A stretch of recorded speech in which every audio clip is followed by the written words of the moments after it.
Auspician a Pedro García en Punto de Partida. Universidad del Norte Santo Tomás de Aquino. Superior Gobierno de Tucumán. Caja Popular de Ahorros. EDET Sociedad Anónima. Municipalidad de San Miguel de Tucumán. Personal. En Miami compraba mucho, compraba ropa, ponía su quit, hay todo un sistema para cargar y llega a domicilio, donde lo vendía rapidísimo. Y lo hizo de nuevo y se quedó sin cupo. Le pidió a los hermanos, hay familiares, amigos, que prestaron su quit para que se pudiera hacer esta importación. Pero se quedó sin amigos comprometidos con ella. Hasta ahí no hay delito, en realidad. Compraba a la mamá y vendía a ella, Está en bien, definitiva. está bien. No se le ocurrió mejor idea, empezó a buscar un listado de gobernadores de la República Argentina, le saltó el quit, datos personales y los cargó. Nombres: Osvaldo Jaldo, Axel Kicillof, Rogelio Frigerio de Entre Ríos, Claudio Poggi de San Luis y Sergio Silioto de La Pampa. ¿Qué tal? ¿Cómo le va? Buenas tardes. Bienvenidos a Punto de Partida. En realidad, esta historia es interesante analizarla bajo los términos del libro Modernidad Líquida de Zygmunt Bauman, quien dice que la modernidad líquida se llama así porque los jóvenes rechazan todo lo que son los preceptos, las estructuras, las tradiciones, todo aquello, las leyes, todo aquello que les parece una realidad sólida y pesada. Y lo que proponen es una sociedad líquida, gaseosa, en cambio permanente, donde el concepto del bien y del mal no esté predeterminado, sino que lo determinan ellos según cada circunstancia. En definitiva, un mundo que lo quiere inventar como nuevo. Entonces, todo lo anterior es pesado y viene algo más liviano, más gaseoso en transformación permanente. Por eso de modernidad líquida. Bueno, fíjense, esto del concepto del bien y del mal que no está predeterminado, la influencer esta, cuando le preguntaron por qué había hecho lo que había hecho, dijo: yo no sabía que robarle la identidad fiscal a una persona para hacer compra es un delito. Bueno, ahora la justicia, a través de distintas causas, una de ellas iniciada por el gobernador de la provincia, le va a hacer entender a esta joven y a todos los jóvenes que miren este caso que la sociedad es más sólida que líquida de lo que ellos imaginan. Que las normas, que estamos regidos por normas, que estamos regidos por pautas, que uno puede sentir que debe tener libertad para replantear todo, pero eso no significa que estamos en una sociedad donde no hay normas, donde no hay leyes. Bueno, este tema vino a desplazar el tema que se perfilaba como ser el tema de la semana, que es el culebrón Marianela Alperovich. Marianela en las redes sociales publicó un mensaje que dice: hasta aquí llegué, basta, no hay casamiento con Alperovich, me desilusionó y he recibido amenaza por parte de algunos de sus hijos. En definitiva, cuando uno analiza esto, Alperovich cada vez está en una caída más profunda de la que uno la conoce. Se quedó sin esposa y se quedó sin amante. La cárcel, que es donde está Alperovich, no es un lugar agradable. Pero vieron que hay una frase muy inteligente que dice que los hechos no son buenos ni malos, que todo depende de cómo uno los enfrenta. Bueno, les quiero recordar que hubo muchos personajes de la historia que sufrieron cárcel.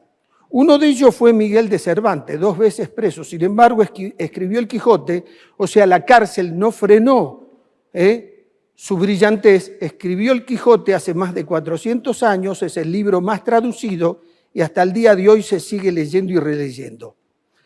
También Antonio Gramsci, que fue un intelectual italiano, estuvo 11 años preso porque lo metió preso Mussolini y escribió los cuadernos de la cárcel donde está el fundamento teórico del comunismo italiano. Y cuando salió de la cárcel, él fue presidente del comunismo italiano. Claro, usted me puede decir, ¿estás comparando a Alperovich con estos brillantes intelectuales, filósofos, escritores? Bueno, vengamos más acá, vamos a Latinoamérica. Acaba de morir Pepe Mujica.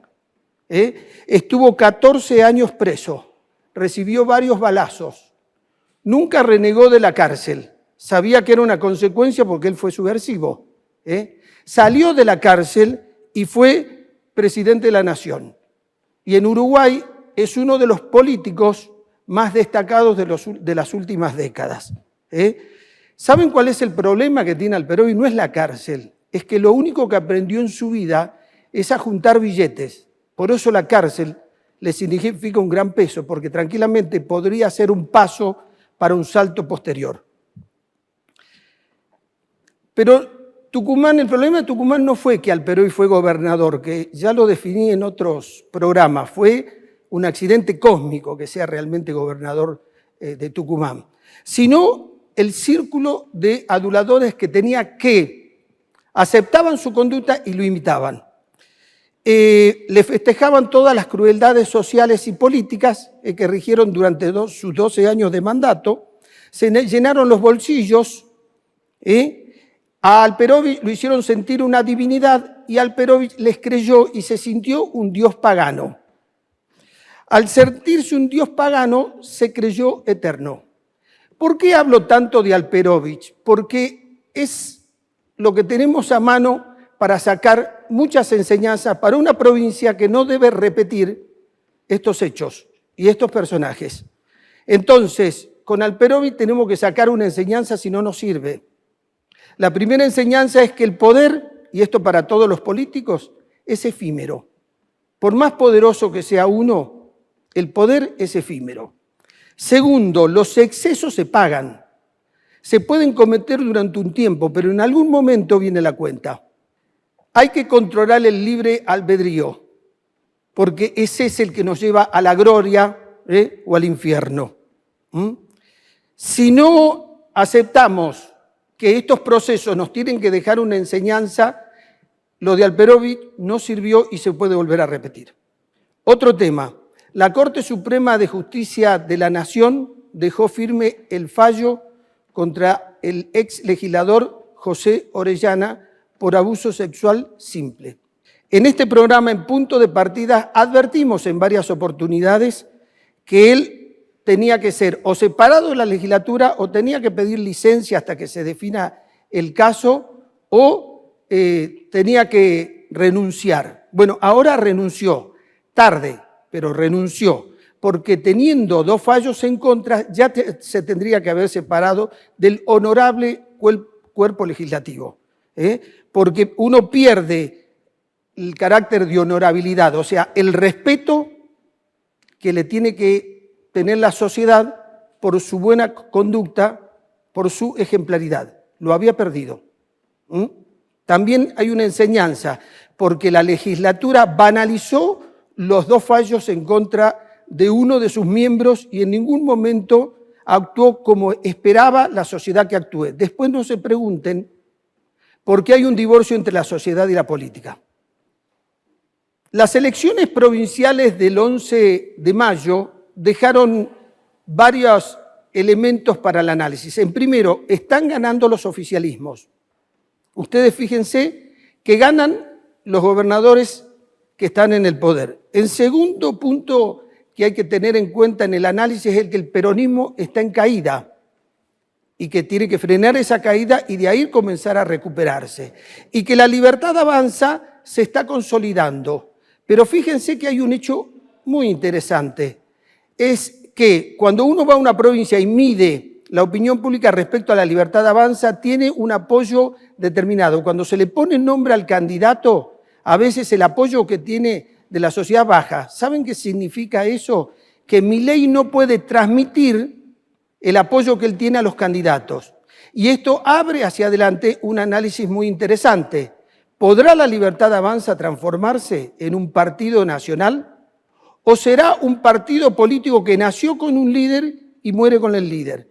¿Y esto por qué? Y porque si es así, la centro-derecha tiene que comenzar a hacer un programa y tiene que comenzar a buscar líderes para la etapa post-Milei.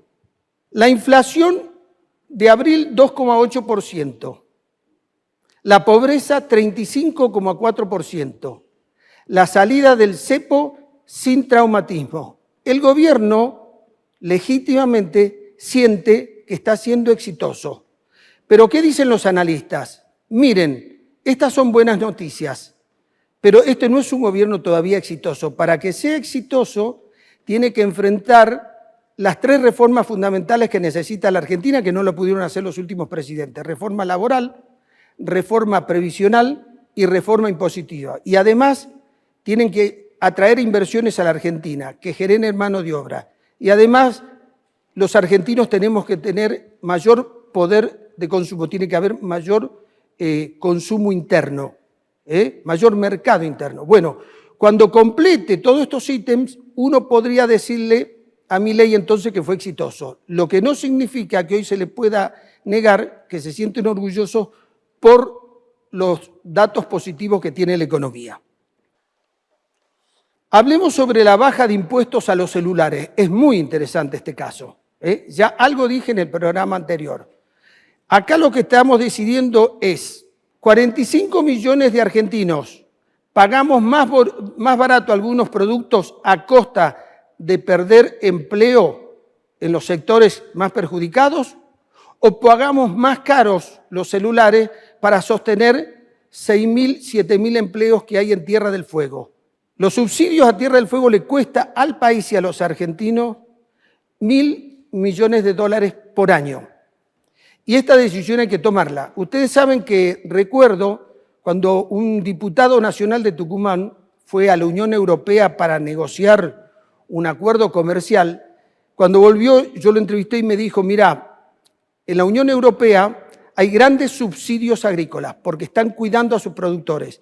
Han decidido pagar más caros sus productos y frenar el ingreso de productos más baratos, como los de la Argentina, porque eso es el modelo de sociedad que ellos decidieron. Bueno, en la Argentina pareciera que Milei va a otro tipo de sociedad. Decir, miren, vamos a pagar todos más baratos el celular y vamos a ver qué hacemos con la desocupación que se genera en Tierra del Fuego. De un lado, 45 millones de argentinos y del otro lado, 6.000, 7.000 puestos de trabajo. El Procurador General de la Nación, Eduardo Casal, en su dictamen aumentó la pena de Cristina Fernández de Kirchner a 12 años por el caso Vialidad. Esto es un dictamen no vinculante para la Corte Suprema de Justicia de la Nación, que tiene 3 pasos a seguir.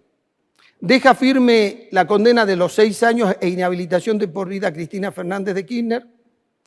Toma el caso, acepta el dictamen de Casal y lo vuelve a analizar y determina si están bien los años de condena o no de Cristina.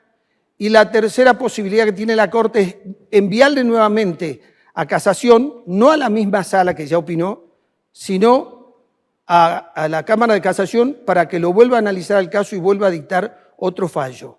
Estas 3 posibilidades, estos 3 caminos puede seguir la Corte Suprema de Justicia de la Nación y pareciera que la decisión que tome es inminente. Vamos a ver este video, por favor. Pepe, ahora que está en el tramo final, si podemos decirlo así, de esta vida, ¿qué consejo nos da a los jóvenes? Que amen la vida. Que la verdadera aventura y el único milagro que hay en el mundo para cada uno de nosotros es haber nacido.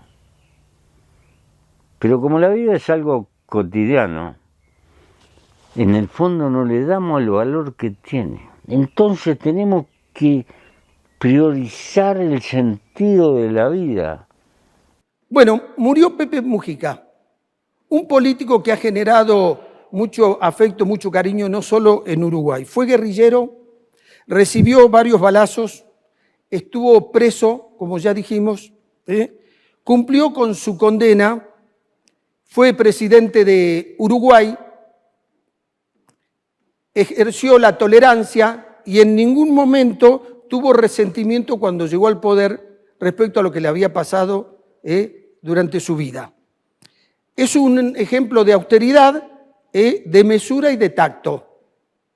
Demostró que la vejez es sinónimo de sabiduría cuando uno sabe vivir la vida. Este tal vez es el mensaje más fuerte que dejó Pepe Mujica. ¿Cuántas enseñanzas para la dirigencia política argentina, no? Primero, las ideas no son eternas. Él fue subversivo, después fue presidente. Los estoicos, algo de lo cual tal vez los voy a cansar, pero van a ver que a la larga termina siendo muy nutritivo. Los estoicos dicen, no es necesario tener opinión sobre todos los temas, porque como uno va cambiando, va evolucionando, las opiniones van cambiando. O sea que no es malo no tener opiniones definitivas sobre algunos temas. Coincidiendo con esto, Mujica, Pepe Mujica. La otra enseñanza es que la vejez es sinónimo de sabiduría, no de decrepitud. Y la otra es que hay que aprender a vivir para entender cuál es el destino del ser humano en la vida. Bueno, en este programa que vamos a tener a Sergio Berenstein, tenemos una nota larga, hoy vamos a pasar parte de la nota con él, cómo se llevó a cabo las elecciones en Cava, vamos a hablar sobre lo que se está decidiendo en Cava, sobre todo el enfrentamiento entre la Libertad Avanza y el PRO y cómo termina ese escenario, cómo repercute a nivel nacional. El contador Domingo Amaya, presidente del ente de turismo, nos va a venir a explicar por qué ahora de pronto Tucumán tiene 3 líneas aéreas que hacen vuelos internacionales. Vamos a hablar sobre el aeropuerto y cómo se está preparando Tucumán, porque al tener vuelos que de Tucumán son emisivos, también son receptivos de turistas que vienen de esos países. Y Álvaro Auranes nos va a explicar por qué la ambición de Napoleón Bonaparte terminó beneficiando al Río de la Plata, porque a partir de lo que él hacía en Europa, se pudo declarar la independencia y se pudo dar un grito de libertad en estas tierras. Les propongo una pausa y después escuchamos a nuestros entrevistados. Es un punto de partida.